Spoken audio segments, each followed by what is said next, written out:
మీరు ఫోటో ఇచ్చినారు ఈ వెహికల్స్ ముందు నించొని ప్రెస్కి, మీరే ఒక వీడియో ఇచ్చారు. మరి అది ఎవరిదయ్యా అంటే వేలు అనుకో. ఆ వేలు అనుకో ఎవరు? ఎమ్మెల్యే భానుప్రకాష్కి రైట్ హ్యాండ్. మరి ఈరోజు ఆయన లీజుకి ఇచ్చేశాడు, ఆయనకి సంబంధం లేదని పోలీసులు ఎందుకు మాట్లాడుతున్నారు? మీకెందుకు అంత బాధేస్తుంది? ఎందుకు వేలు అనుకొని తప్పిస్తున్నారు? ఎందుకు మీరు ఎంక్వైరీ చేయలేదని అడుగుతున్నాం. ఆ విషయాన్ని సోషల్ మీడియా ద్వారా మేము ప్రెస్సుల్లో గ్రూపుల్లో పెడితే ఈరోజు కొత్త లైన్ తీసుకున్నారు. ఈ కేసులోకి మా కౌన్సిలర్లు 2 పేర్లు పెట్టి వీళ్ళు కూడా ఈ ఇసుక మాఫియాలో ఉన్నారు అని చెప్పడం ఎంత సిగ్గుచేటో ఒకసారి మీరు ఆలోచించండి. పైన చంద్రబాబు నాయుడు నుంచి కింద అఫీషియల్ వరకు వైఎస్ఆర్సీపీ అని తెలిసినా తెలియకపోయినా ఇండైరెక్ట్గా తెలిసినా వాళ్ళకి ఏ పని చేయొద్దు అని చెప్పారు. మంచి పనే చేయనివ్వని చంద్రబాబు నాయుడు లోకేష్ ఇలా ఇసుక దందా చేసుకుంటూ సంపాదించుకుంటుంటే వైఎస్ఆర్సీపీ వాళ్ళు వదిలేస్తారా? నిన్న రాత్రి వరకు లేని పేర్లు ఇప్పుడు ఎలా వచ్చాయి? బీడీ భాస్కర్ గారు అనే ఒక కౌన్సిలర్, బిలాల్ అనే ఒక కౌన్సిలర్. ఈరోజు ఆ పట్టుకున్న వాళ్ళు ఎవరైతే ఉన్నారో ఆ తమిళనాడు పిల్లాడు ఈ పేర్లు చెప్పాడు అంటారు. ఆ పిల్లాడు ఫోన్లో వీళ్ళ నెంబర్లు ఉన్నాయి అంటారు.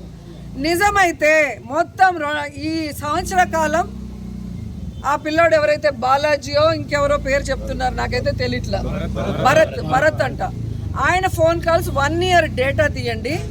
దాంట్లో ఎవరెవరు మాట్లాడారో అందరినీ అరెస్ట్ చేయండి, అందరి మీద కేసు పెట్టండి. అంతే కదా? భరత్ గారేమో మొన్న ఎక్కడో మాట్లాడారంట, నాకు తెలియలేదు ప్రెస్లో, నన్ను కొట్టి నా దగ్గర వాళ్ళకి కావాల్సిన పేర్లు చెప్పించుకుంటున్నారు అని. అది వేరే విషయం. నేను అడిగేది వైఎస్ఆర్సీపీ కౌన్సిలర్లకి రాజంపేట నుంచి నగిరి వరకు అన్ని జిల్లాల ఎస్పీలు, అన్ని జిల్లాల మైనింగ్ ఆఫీసర్లు, అన్ని జిల్లాల ఎంఆర్ఓలు, అన్ని జిల్లాల డిఎస్పీలు, సిఐలు సహకరిస్తారా? ఎందుకంటే అన్నమయ్య డిస్టిక్ ఉంది, తిరుపతి డిస్టిక్ ఉంది, నగిరి, చిత్తూరు డిస్టిక్, 3 డిస్టిక్ల ఎస్పీలని, కలెక్టర్లని, డిఎస్పీలని, సిఐల్ని, ఎంఆర్ఓల్ని, మైనింగ్ ఆఫీసర్లని కరెక్ట్ చేసే శక్తి ఒక 2 కౌన్సిలర్లు వైఎస్ఆర్సీపీ కౌన్సిలర్లకి ఉందా నేను ప్రశ్నిస్తున్నా. ఇది డైవర్షన్ పాలిటిక్స్ కాదు. ఈరోజు భానుప్రకాష్ అలాగే గంగాధర్ నెల్లూరు ఎమ్మెల్యే వీళ్ళిద్దరూ కూడా ఈ మాఫియా చేస్తున్నారు అఫీషియల్స్ సహకారంతో.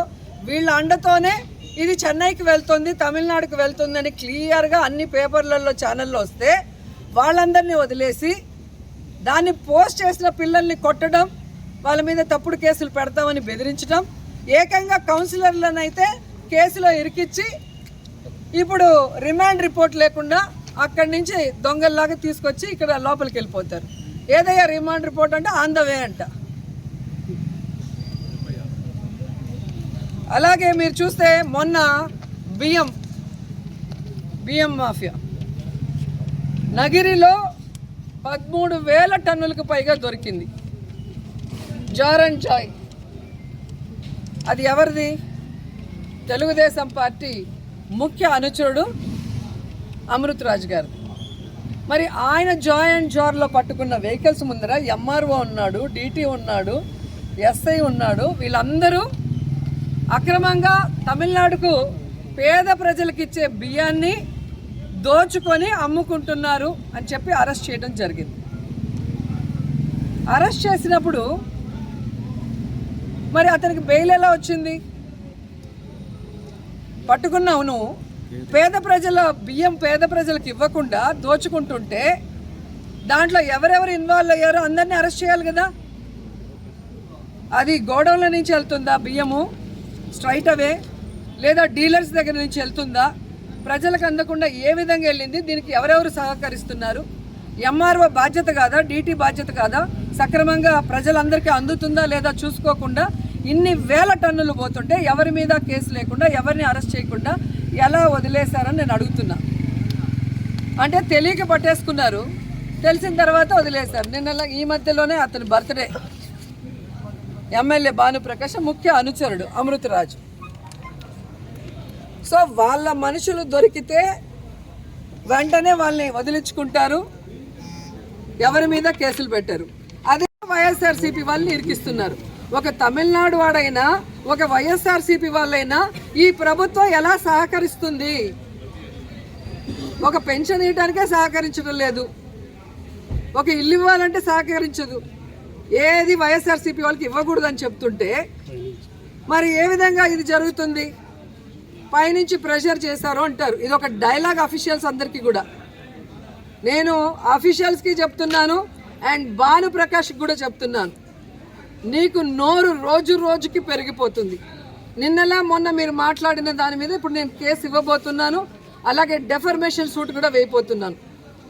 ఇన్ని రోజులు నువ్వు కౌన్సిలర్కి ఎక్కువ ఎమ్మెల్యేకి తక్కువ అని వదిలేశాను, కానీ రోజు రోజుకి నీకు బాగా ఎక్కువైపోయి నువ్వు మాట్లాడే విధానానికి ఫుల్ స్టాప్ పెట్టాలని ఈరోజు మేము ఒక డెసిషన్ తీసుకుంటున్నాం.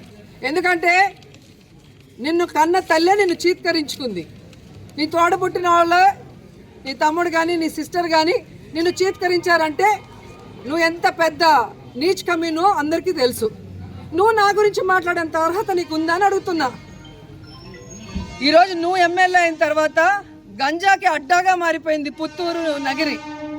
నువ్వు ఎమ్మెల్యే అయిన తర్వాత ఈరోజు డ్రగ్స్కి అడ్డాగా మారిపోయింది. నువ్వు ఎమ్మెల్యే అయిన తర్వాత ఈరోజు అక్రమ మైనింగ్ జరుగుతుంది, అక్రమ ఇసుక. ఇవన్నీ చేస్తూ నువ్వు మా మీద నిందలేస్తున్నావు. రాబోయేది జగన్మోహన్ రెడ్డి గారి ప్రభుత్వం. 5 ఏళ్ల తర్వాత ఈ 5 ఏళ్లలో నువ్వు చేసిన అవినీతిని కూర్చోబెట్టి కక్కిస్తానని కూడా ఈ సందర్భంగా తెలియజేసుకుంటున్నా.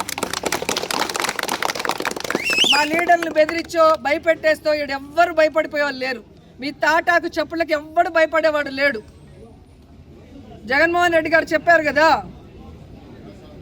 మేం ప్రజల కోసం ఫైట్ చేసేవాళ్ళం, అధికారంలో ఉంటే ప్రజలకు మంచి చేసిన వాళ్ళం. ఈరోజు గర్వంగా ప్రజల్లోకి మేము వెళ్ళగలం, కానీ మీరు వెళ్ళే పరిస్థితి లేదు.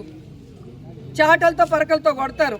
జగన్మోహన్ రెడ్డి ఇచ్చేటివన్నీ ఇస్తాము, అవి కాకుండా మేము చెప్పినవి కూడా ఇస్తామని చెప్పి చంద్రబాబు నాయుడు, పవన్ కళ్యాణ్, లోకేష్ ఎలా ఫెయిల్యూర్ అయిపోయారు, ఎలా ప్రజల్ని మోసం చేశారో అందరికీ తెలుసు.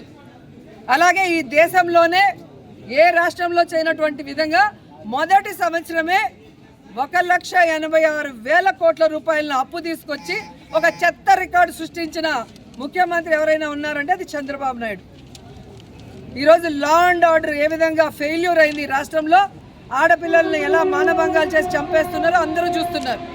అలాగే తప్పుడు కేసులతో ఎలా వైఎస్ఆర్సీపీ వాళ్ళని, మీకు తప్పు అని చెప్పి నిలదీసిన వాళ్ళని మీరు ఎలా తప్పుడు కేసులు పెట్టి లోపల పెడుతున్నారో అన్నీ చూస్తున్నారు. అఫీషియల్స్ని మీరు ఎలా మోసం చేసి ఉద్యోగస్తుల్ని ఈరోజు వాళ్ళని కూడా ఎలా మోసం చేశారో అందరూ చూస్తున్నారు. నిరుద్యోగ భృతి ఇస్తాం లేదా ఉద్యోగం ఇస్తామని వాళ్ళని కూడా ఎలా మోసం చేశారో అందరూ చూస్తున్నారు. కాబట్టి ఈరోజు డోర్ టు డోర్ పోయి ఇంటింటికి తెలుగుదేశం అంటే మిమ్మల్ని కొడతారన్న భయంతో ఈ విధంగా తప్పుడు కేసులు పెట్టి లీడర్ని బెదిరిస్తూ డైవర్షన్ పాలిటిక్స్ చేయాలనుకుంటే ఎవరు ఒప్పుకోరు. ఇంకొకసారి నోరు గనక అదుపు తప్పితే అదే భాషలో నేను మాట్లాడాల్సి వస్తుందని భానుప్రకాష్ని హెచ్చరిస్తూ ఇదే పోలీసులకు చెప్తున్నాను. ఈరోజు తిరుపతి కానీ, రాజంపేట కానీ, నగిరిలో కానీ ఎవరెవరైతే ఉన్నారో ఎమ్మెల్యేలుగా, ఎంపీలుగా వాళ్ళందరూ కూడా మాట్లాడండి. ఏ విధంగా కలెక్టర్, ఎస్పీ పర్మిషన్లు ఇస్తున్నారు, రోడ్ల మీద ఈ విధంగా అక్రమ బియ్యం వెళ్ళేదానికి, అక్రమ లిక్కర్ వెళ్ళేదానికి, అక్రమ ఇసుక వెళ్ళేదానికి కనుక్కోండి. మీ ఇన్వాల్వ్మెంట్ లేకపోతే ఎవరైతే ఇన్వాల్వ్మెంట్ ఉందో ఆ ఎమ్మెల్యేలను అందరినీ కూడా అరెస్ట్ చేసి లోపల పెట్టండి. అంతేగాని మీ వాళ్ళు అయితే భద్రంగా పెట్టుకొని మా మీద లేని తప్పుడు కేసులు పెట్టి మమ్మల్ని డైవర్ట్ పాలిటిక్స్ చేసేదానికి బలి చేయాలనుకుంటే ఒప్పుకునే పరిస్థితి లేదు. మా కార్యకర్తలకి మేము అండగా ఉంటాం, మాకు జగన్మోహన్ రెడ్డి గారు అండగా ఉంటారు.